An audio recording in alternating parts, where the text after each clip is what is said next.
Assembly इजलास में वज़ीर इत्तलात शर्जील मेमन इजहार ख्याल कर रहे हैं। मुझे बड़ा अफसोस हुआ, अगर मेरे फाजिल दोस्त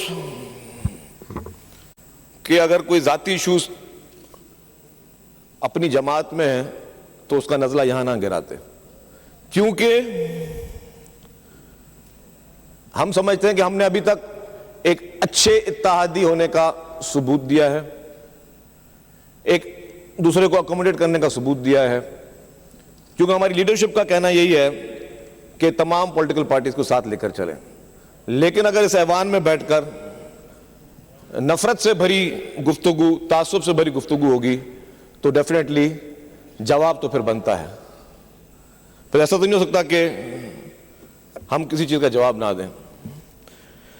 सर, मैंने ऑनेस्टली स्पीकिंग उसके पॉइंट सारे नोट नहीं किए, लेकिन जो जो याद आते जाएंगे फिर मैं उनका जवाब देता रहूंगा। मुख्तलिफ महकमों की बातचीत हुई। सर, यह बात भी हुई, मैं एग्रीकल्चर से स्टार्ट करता हूं, कि 2000 रुपए था गंदम का रेट और हुकूमत सिंध ने 4000 रुपए कर दिया, और जिसका फायदा जो है वो किसी गरीब को नहीं होता, वो फायदा वडेरों को होता है। सर, शायद आपको पता हो, और उस तरफ भी जो लोग बैठे हुए ना, उस कोने में, उनको भी पता होगा कि जो आप लोग फसल बोते हो उसमें आपका 50% पार्टनर कौन होता है? बताएं आप लोग बताएं। सर, किसान होता है। यह वाहिद फायदा है जो किसान को मिलता है। पूरे पाकिस्तान में क्या पूरी दुनिया में कोई ऐसा कारोबार नहीं है जिसमें कोई मिल का मालिक, कोई इंडस्ट्री का मालिक 50% शेयर जो है वो किसान को देता है। यह वाहिद एग्रीकल्चर बिजनेस है जिसमें अगर चाहे शुगर कैन हो, चाहे गंदम हो, चाहे कोई भी फसल हो, उसमें 50% शेयर उस किसान को मिलता है। इन्वेस्टमेंट सारी उस जमींदार की होती है, और जो भी उसका रिजल्ट होता है इन्वेस्टमेंट काट के टोटल 100% जो उसका प्रॉफिट है किसान को मिलता है। हमारे दोस्तों को पता ही नहीं, यहां पे पता नहीं किस तरह की गुफ्तगू की जा रही है। दूसरा, सर, अगर यह फैसला हम ना करते कि 2200 रुपए से बढ़ाकर 4000 रुपए गंदम क्यों की गई, अगर यह फैसला ना होता तो मैं कुछ अपने पढ़े लिखे दोस्तों को समझाना चाहता हूं, बताना चाहता हूं कि अगर यह फैसला ना होता तो आज यहां पे सब गंदम नहीं उग रही होती, हमारे मुल्क में फूड का क्राइसिस हो रहा होता। किसी को यह पता है कि जो सैलाब आया था, जो तबाहकारियां हुई थी, बड़ी सर बात होती है रूरल की और अर्बन की। किसी ने उस रूरल एरिया में जाके देखा है, लोगों के घर उजड़ गए। 21 लाख मकान सर गिरे, 21 लाख मकान। वो 21 लाख मकान कौन बना रहा है? वो पाकिस्तान पीपुल्स पार्टी की सिंध हुकूमत बनाने जा रही है। 21 लाख लोगों का 21 लाख मकान, तो कितनी पॉपुलेशन गई होगी वहां की? करोड़ से ज्यादा लोग अगर बेघर हो तो वो काम कौन कर रहा है? वो पाकिस्तान पीपुल्स पार्टी की सिंध हुकूमत। उनको पाकिस्तान की क्या दुनिया की हिस्ट्री में बुलाएं, आप गूगल करें, आप सारे नंबर चेक करें, पूरी दुनिया की हिस्ट्री में इतनी बड़ी कैटास्ट्रॉफी में किसी ने 21 लाख मकान बना के दिए। अगर बनाने जा रही है तो वो पाकिस्तान पीपुल्स पार्टी की हुकूमत सिंध बनाने की जा रही है। क्या उनको छोड़ दें? उनको बेयार और मददगार छोड़ दें कि खुले आसमान के तहत बीच में देखें? जी please, no cross talking please, order in the house. बड़ा मेहरबानी जी, बड़े तहम्मुल के साथ हमने वो नफरत भरी तकरीरें सुनी है। अब बड़ा मेहरबानी तो तहम्मुल के साथ हकायक सुनिएगा। मैं नफरत भरी तकरीर नहीं करूंगा। मेरी पार्टी ने मुझे नहीं कहा कि खुदा न खासा तासुब से भरी, नफरत से भरी तकरीर करूं, लेकिन मेरी बात जरा गौर से सुनिएगा। सर, दूसरी बात, मैंने आपको कहा 21 लाख लोगों को घर बना के दे रही है पाकिस्तान पीपुल्स पार्टी की सिंध हुकूमत। अच्छा, मैं ये बात कर रहा था कि अगर ये 4000 रेट ना किया जाता, सर लास्ट टाइम क्या हुआ पता है आपको? जब सैलाब आया, गंदम आपकी जब सारे फसलें डूब गई तो गंदम भी डूब गई। आपने गंदम एक्सपोर्ट की, सॉरी इंपोर्ट की। जो गंदम इंपोर्ट की वो कितने की? 9000 रुपए टन में आपने गंदम इंपोर्ट की। 9000 में शुरू हुई, फिर जो पास्को के जरिए मंगाई गई 10,800 रुपए में, और वो 14,000 रुपए तक गई है। मुझे बताएं कि आप अपने मुल्क से अच्छी गंदम, क्योंकि बाहर गंदम आती है, ये भी मैं दोस्तों को बताता चलूं, उसमें हमेशा लोकल गंदम मिक्स करके देते हैं क्योंकि उसकी क्वालिटी इतनी अच्छी नहीं होती है, 70-30 का रेशियो होता है। तो मुझे बताएं, आप 10,000 या 14,000 रुपए की गंदम बाहर से मंगाएं, अपने जराए मुबादला बाहर भेजें, वो बेहतर है कि अपने मुल्क में अपने किसान को आप 4,000 रुपए रेट दें? क्या ज्यादा बेहतर है सर? ये इसके लिए नॉलेज चाहिए, इन सारी बातों के लिए आपको इंफॉर्मेशन चाहिए। ये इस तरह नहीं हो सकता कि आप बगैर इंफॉर्मेशन के आप ये सारी बातें करते रहें। इसके साथ साथ बात हुई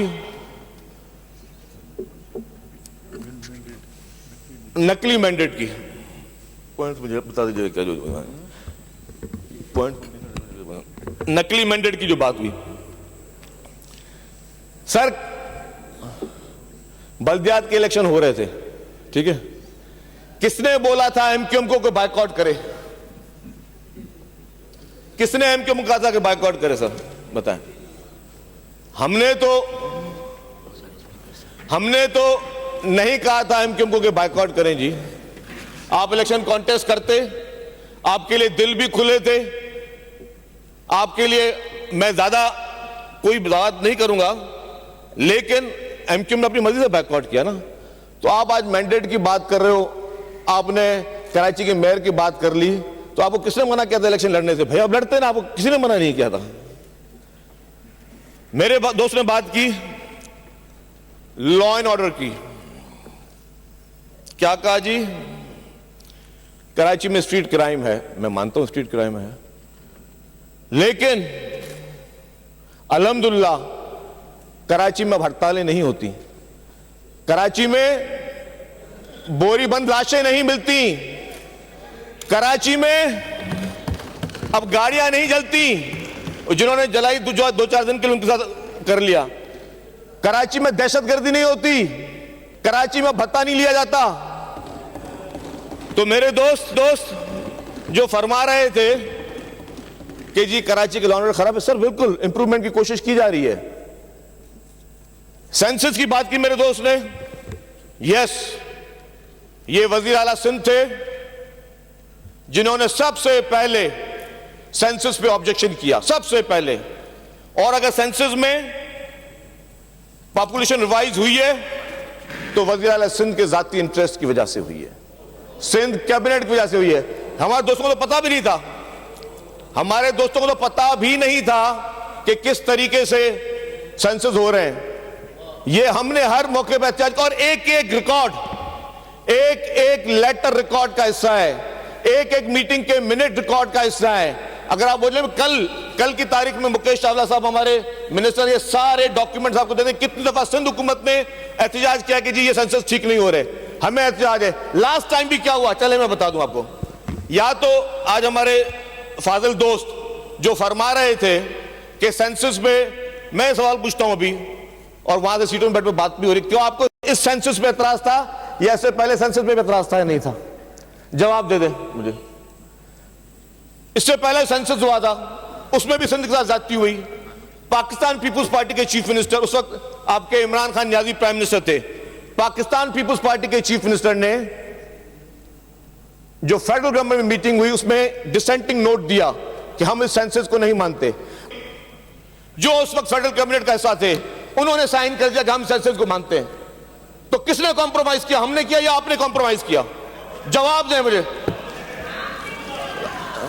अपनी तकरीर में बोलना, जवाब अपनी बैठ जाओ, तकरीर में बात करना अपनी, बैठ जाओ। हाँ तो मैं बता रहा हूं, आपकी पार्टी ने, आपकी पॉलिटिकल पार्टी ने उस वक्त कंसेंसस दिया कि हां सेंसस ठीक हुए हैं। हमारी पीपुल्स पार्टी ने कहा कि नहीं, हम सेंसस को नहीं मानते, आपने माना उसको। इन सारे वक्त में आप लोग पावर का हिस्सा थे, आप फेडरल गवर्नमेंट का हिस्सा थे, आप आज भी फेडरल गवर्नमेंट का हिस्सा है। मैं यही कहता हूं सर कि लीडरशिप में कंसेंसस होता है। पाकिस्तान पीपुल्स पार्टी के प्रेसिडेंट मोहतरम आसिफ अली जरदारी साहब और मोहतरम खालिद मकबूल सिद्दीकी साहब में कंसेंसस था, है और इंशाल्लाह रहेगा। लेकिन जो सेकंड थर्ड टीयर में, अब अगर मेरे जाती इशूज मेरी पॉलिटिकल पार्टी के साथ हैं तो मैं उनको इस असेंबलीज में लाके कोई और सिचुएशन क्रिएट करूं। आई डोंट नो कि मेरे दोस्त किसके कहने पे कर रहे हैं? क्योंकि उन्होंने सवाल ही उठाया। इस तरह से हर चीज का डिटेल में जवाब दे सकता है। ट्रांसपोर्ट में मेरे दोस्त ने बात की, 150 बसेस चल रही हैं। अब कौन जवाब दे 150 बसेस चल रही हैं? या तो मेरे साथ चलें, इनको मैं बसें गिनवाऊं बैठकर कि कितनी बसें कहां चल रही हैं। सर कराची के लिए बजट में, बजट की बात की, कराची से पैसे लेके जाते हो, कराची को देते कुछ नहीं हो। अगर कराची के बजट में एक एक कंपोनेंट को देख लें, एक एक कंपोनेंट में जो खर्चा हुआ है, और हमको जता नहीं रहे, कराची हमारा है। ये जो दोस्त ने बात की कि कराची में लोग अफगानिस्तान से आ जाते हैं, खैबर पख्तूनख्वा से आ जाते हैं, पंजाब से, सिंध से आ जाते हैं। कराची सिंध है, कराची सिंध है। किसी के बाप में मजा ले में आने से रोके। कराची सिंध है, कराची सिंध रहेगा। आप बैठ के यहीं बैठ के हमें बैठ के सारे दिन सिंध से लोग आ जाते हैं। आप होते कौन हो भाई कि सन ऑफ द सॉइल को बना करो कि आप सिंध से आ जाते हैं? कराची सिंध है, कराची सिंध रहेगा। जिसने ये ख्वाब देखा था, जिसने कोशिश की थी, वो लंदन में लॉक हो गया।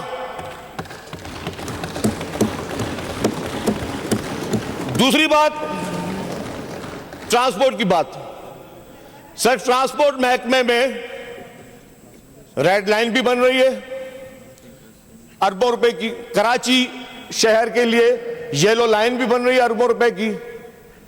सर जो शिकायत यहां का हमारे दोस्त करें, ये ताने तो हमें सुनने को मिलते हैं, हमें सुनने को मिलते हैं कि जी कि आपके कॉन्स्टिट्यूएंट्स जो हैं उधर वो स्कीम में नहीं है। जो सहूलियात कराची में, क्या वो सहूलियात सिंध के दीगर अजला में है? नहीं है, मैं मानता हूं नहीं है। जो फैसिलिटीज सिंध के शहरी इलाकों में, वो देही इलाकों में नहीं, हम मानते हैं। जो बजट के रकम कंपैरिजन कर लें, बैठ जाएं कि जो बजट के रकूमात कराची शहर के लिए मेगा प्रोजेक्ट्स हैं, क्या सिंध के दीगर जिलों के लिए नहीं है? तो सर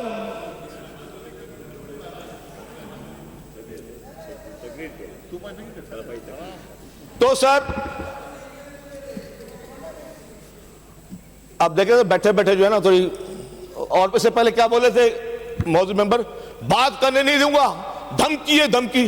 ओ भाई तुम धमकी देने वाले होते कौन हो? तुम्हारी धमकी मानता कौन है? तुम्हें पूछता कौन है? धमकी है। दूसरा सर, दूसरा जो ट्रांसपोर्ट के प्रोजेक्ट में बात कर रहा था सर, अल्हम्दुलिल्लाह कराची पाकिस्तान का वह वाहिद शहर है जिसमें ईवी बसेस शुरू की गई हैं। कराची पाकिस्तान का वाहिद शहर है जिसमें पिंक बसेस शुरू की गई है। और इंशाअल्लाह ताला कराची पाकिस्तान का वो वाहिद शहर होगा और पहला शहर होगा जहां पर ईवी टैक्सीज और पिंक टैक्सीज भी शुरू होंगी। ये आपका ट्रांसपोर्ट डिपार्टमेंट आपके लिए करेगा, चाहे किसी को अच्छा लगे, चाहे किसी को अच्छा ना लगे। ये सहूलियात हमने सबके लिए फ्री ऑफ कॉस्ट लगाई हुई हैं कि लोग, यहां के लोग सब्सिडी वाली रकम में बैठ के यहां पे काम करें। 50-50 रुपए में लोग जो है वो 40-40 किलोमीटर, 30-30 किलोमीटर का सफर तय कर रहे हैं। और मैं फिर बोल रहा हूं, ये किसी पे एहसान नहीं, ये हमारा काम है कराची के लोगों के लिए खिदमत करना। K4 के लिए जो काम हो रहा है, जिस स्पीड में हो रहा है, पैसे रख रहे, सिंध गवर्नमेंट भी रख रही है, फेडरल गवर्नमेंट भी रख रही है। हब के जरिए वो में से लोकल गवर्नमेंट अपनी तकरीर में बताएंगे काम हो रहा है।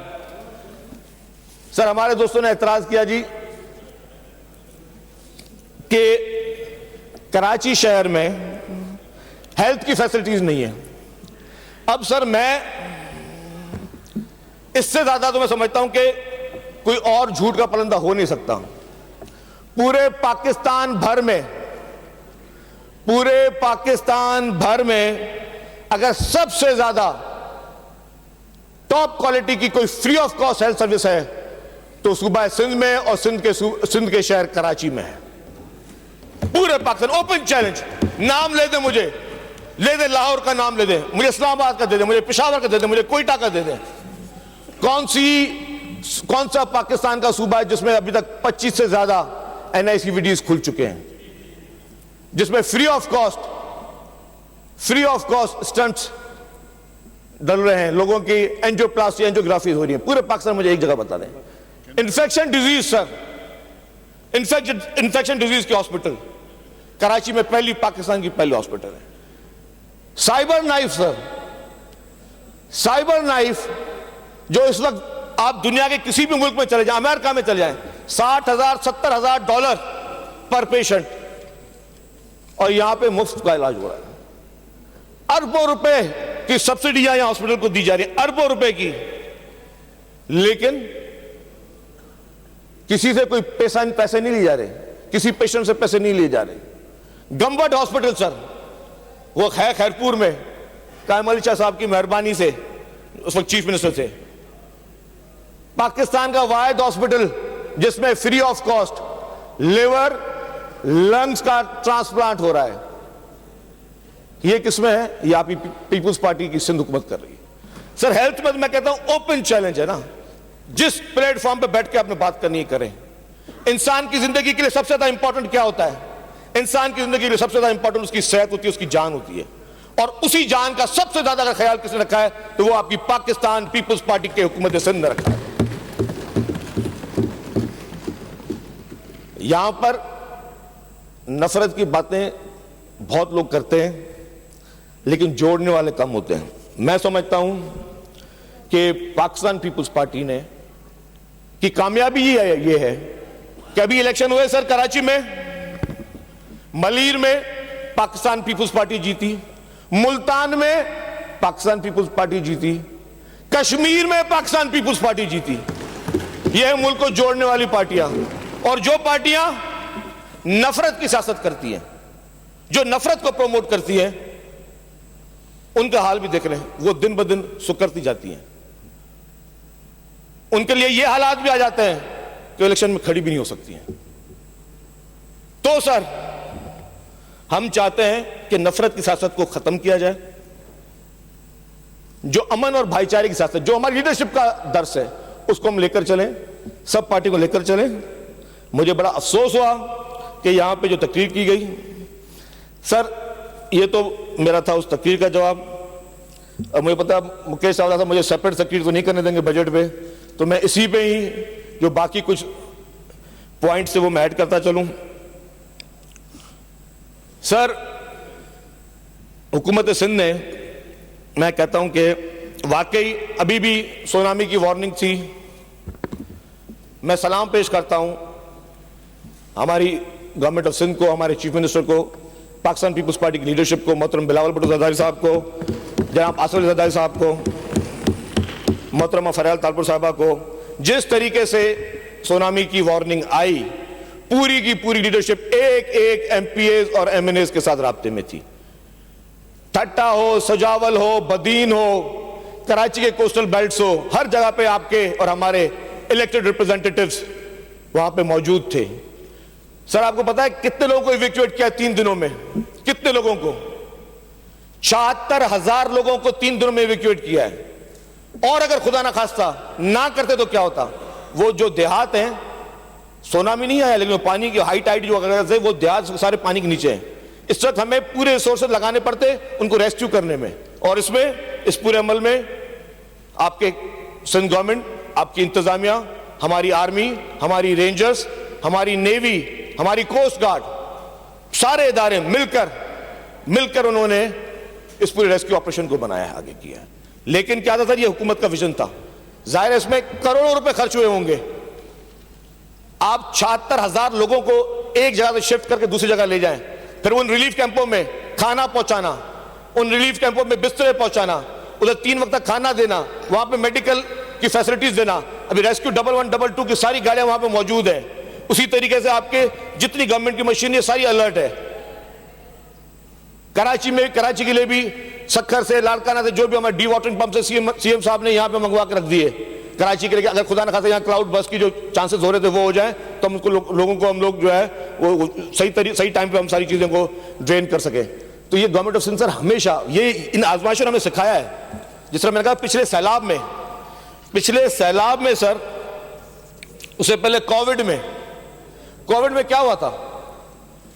एक मूजी मर्ज पूरी दुनिया को हिला के रख दिया।